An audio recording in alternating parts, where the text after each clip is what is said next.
Olá amigos, sejam bem-vindos a mais um vídeo do meu canal. Eu sou o Lucas Knipe e vamos falar sobre o campeonato italiano, o fim da segunda rodada. Eu falei aqui que tá muito difícil gravar o giro da rodada, ficar 2 horas seguidas em live na noite de domingo, tá muito complicado, né? Antes, quando não tinha faculdade, dava para fazer tranquilamente na segunda-feira, até porque quase todas as rodadas se encerram na segunda, aí era fácil, mas neste momento com a faculdade eu não posso fazer isso, né? E nem sei quando vou poder voltar essa rotina. Então é um vídeo para cada liga e a gente analisando aqui os resultados que aconteceram na rodada, pedindo, é claro, que você deixe seu like, se inscreva no canal, compartilhe esse vídeo e deixe o hype se puder. Primeiro, para a gente falar de Udinese e Lazio, vitória de 2-1 da Udinese, né? Talvin e Luca marcaram os gols para a equipe da Udinese, tiveram um expulso depois, né, o Hassani Camará, e no finalzinho o Isaacsen marcou o gol de desconto da Lazio. Mas a Lazio perde, né, o Marco Baroni está tendo um trabalho bem grande, até porque a gente sabe que a Lazio perdeu muito talento recentemente, né, perdeu o Immobile, Felipe Anderson, Milinkovic-Savic na temporada anterior, então assim, era um time bem mais competitivo e agora tem que dar um jeito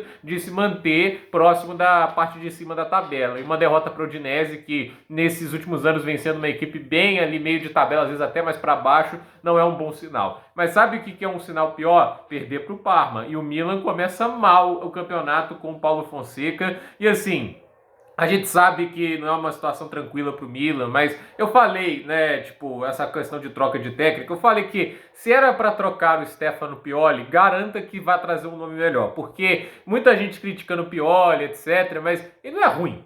As pessoas falando que o Pioli é ruim é um negócio até que me deixava um pouco frustrado, né? Porque o cara foi campeão italiano, ele colocou o Milan de volta no protagonismo italiano, pode não ter sido o cara correto para continuar conduzindo o clube para passos além, mas eu ainda tenho um pé atrás com o Paulo Fonseca e esse início do Milan não é legal, né? Tipo, um jogo bem fraco do Milan, a gente viu o Parma melhor durante boa parte da partida e assim, o Maignan tendo que trabalhar demais. É uma derrota bem preocupante, né? Teve momentos que o Milan pressionou, mas não conseguiu aproveitar e falta, né, aquela figura de um centroavante mais goleador. Não é o Okafor, né? O Luka Jovic era para ser esse cara também, mas não foi. Então, assim, fica sempre essa dúvida, né? Tipo, é complicada a situação pro Milan.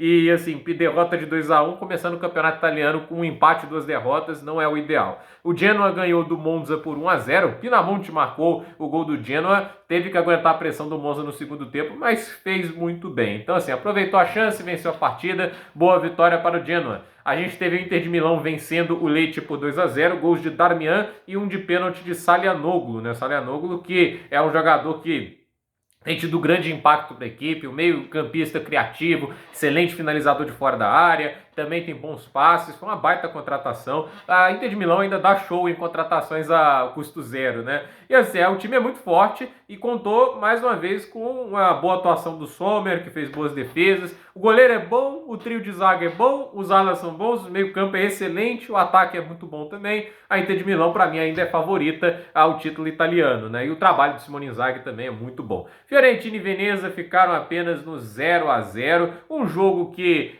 teve algumas chances boas para o Veneza, mas eles acabaram não aproveitando. Inclusive, assim, 8 chutes do Veneza, todos os 8 na direção do gol do Pietro Terracciano, né? E o Terracciano acabou fazendo todas as 8 defesas. Mas há de se ressaltar também que o Jessen Joronen também, na verdade não, né? 8 chutes e 5 defesas, né? O Jorensen que teve que defender, o Joronen, né, que teve que defender 8 chutes. Então, assim, uma partida dos goleiros aí entre Fiorentina e Veneza. Desculpa ali a confusão. A gente também teve Torino e Atalanta. Atalanta perdendo pro Torino, né? O Torino que é um time que vem sempre jogando um futebol decente, né, no campeonato italiano desde que voltou, time organizado, um time que vem conseguindo fazer bastante com o que tem, e o Chan Adams, né, que foi tão mal lá na sua última passagem pela Southampton, tá indo bem, né, um gol e uma assistência, boa partida para ele, e baita atuação do goleiro Vanja Milinkovic-Savic, irmão do Sergei Milinkovic-Savic. Ele fez boas defesas e impediu aí a vitória da Atalanta, que no final das contas perde por 2-1, né? O gol da Atalanta marcado pelo Retegui e Ilic Adams marcaram os gols do Torino. O Empoli ganhou da Roma por 2-1, né? O Diaz e o Colombo marcaram os gols do Empoli e o Shomurodov marcou o gol da Roma.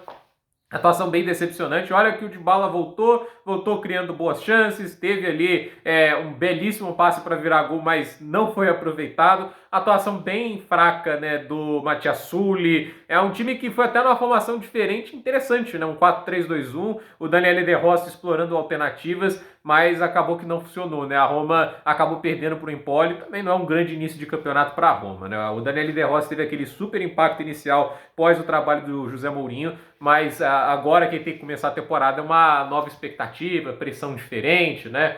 A Napoli, depois de levar 3-0 no primeiro jogo, faz 3-0 no jogo seguinte, funcionando melhor, entendendo um pouquinho mais como funciona o futebol do Conte. E assim, a lá Conte, né? 39% de posse de bola, mas ainda assim 16 finalizações a 8, grandes chances criadas, atuação magnífica do Kvaratskhelia. Kvaratskhelia jogando muito bem, um gol e uma assistência. Esse é um cara que eu tô bem curioso para ver como ele vai se encaixar nesse esquema do Conte. Já brilhou com o Luciano Spalletti, um futebol mais posicional, mas agora na transição e na armação rápida é também uma oportunidade de crescimento. Vai ter o Lukaku como centroavante daqui a pouco, foi autorizado a fazer exames médicos, já deve se assinar o contrato. E assim, né, uma boa atuação. E o Neres também, dá um crédito a ele, já chegou com uma assistência. Eu acho que o Conte pode dar sim um jeito nessa equipe. Já há de se ressaltar que o Juan Jesus já foi chutado para o banco, né? O Alessandro Buongiorno acabou virando titular. Não é um bom sinal para ele. Vamos ver o que acontece também em relação ao Victor Osimhen. Se ele sair, né, é aquele negócio, vem o Lukaku, é a peça que o Conte gosta, mas se ele ficar, né, porque não dá para descartar essa possibilidade, acredito que possa se utilizar esse time aí de uma maneira muito interessante, num 3-5-2. Eu tenho certeza que o Conte é capaz de organizar um 3-5-2 muito bacana aí, com o Osimhen jogando de centroavante ao lado do Lukaku. Dá para fazer uma dupla letal de centroavantes, mas eu acho que a Napoli quer desesperadamente vender porque gastaram muito e precisam conseguir algum dinheiro ou se livrar do salário pesado do nigeriano. Cagliari e Como empataram em 1-1, né? O Como, que é o time treinado pelo Cesc Fábregas. E assim, né? Um jogo parelho. O Como, ao meu ver, foi até melhor, mas no final das contas acabou que o resultado acabou no 1-1, né? E assim, o Sérgio Roberto agora tá no Como, o Fábregas tem muito amigo, então assim, ele vai trazer muito jogador interessante, né, pra equipe, mais veteranos. Vamos ver se ele consegue manter o Como na primeira divisão. 1-1 contra o Cagliari não acho que é um resultado ruim, não. Então vamos ver o que acontece. E a gente teve a Juventus, né, vencendo elas Verona por 3-0. Ótima atuação de Dusan Vlahovic, foi mal na primeira partida, mas nessa jogou muito futebol, né? 2 gols marcados. Ele marcou de pênalti, marcou também com a bola rolando. O Will Dias jogou muito bem como meio atacante. Esse time da Juventus, agora treinado pelo Thiago Motta, me chama bastante atenção porque acredito que tem tudo para ser muito competitivo. Óbvio que ainda tem muito ajuste a ser feito. Eu acho que a janela é excepcional e se vier jogadores realmente, como é o caso, vai vir o Kopp Miners, vai vir também acho que o Nico Gonzalez.